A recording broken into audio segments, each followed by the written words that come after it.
The Bible has some very strong language. The opening of Galatians, where he tells a bunch of guys who are into circumcision to go all the way and emasculate themselves, probably not something that you're going to have on the flannel graph for the children in the Sunday school.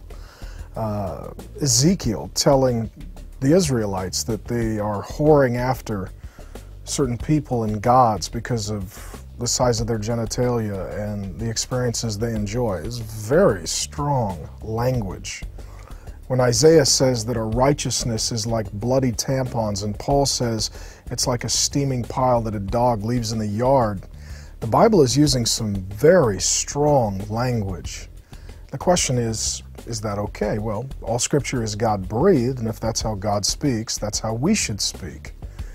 God doesn't speak like that very often, so maybe we shouldn't speak like that, but on rare, special occasion, when we're trying to make a very important point to people who otherwise aren't going to listen or hear. These are the kind of things we'll explore as we get into the discussion regarding the tongue in my session at the Desiring God Conference. To be totally honest, I have not done a great job in my past on these issues. I get criticized a lot by pastors and Christians and leaders who think that I go too far. I would push back and say that some of them are cowards. They don't go far enough. Some of them are people pleasers and they're worried about their ratings and approval as opposed to the truth. And some guys like me go too far, end up becoming almost like shock jocks, trying to make sure that we don't get ignored and that the message is heard. The question is, what's appropriate? If God speaks strongly, we should speak strongly. If God speaks frankly, we should speak frankly. If God does so infrequently, we should do so infrequently. But that doesn't mean that we never use perhaps even strong language, harsh tones, cutting remarks, biting sarcasm, devastating uses of humor and irony, because God does. That's one of the reasons why God, for example, is opposed as Jesus Christ and murdered as Jesus Christ. And what I find is that sometimes this biting, strong, harsh, contentious language in Scripture is reserved for religious people, like Isaiah mocking false gods and those who worship idols.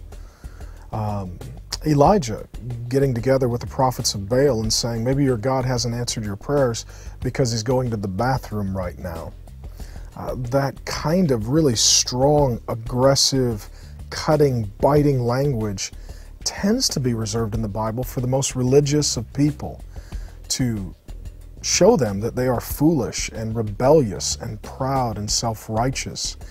And so I hope to, in my session, also deal with the issue that when we use such language, it's best suited for religious hypocrites and for religiously minded, self-righteous people who are full of themselves, and one of the most loving things we can do is cut them down to size so that they understand their position in regard to the greatness of God. So all of this is highly controversial, very debatable. And I think most Christians, quite frankly, are just guilty of dearly belovedism.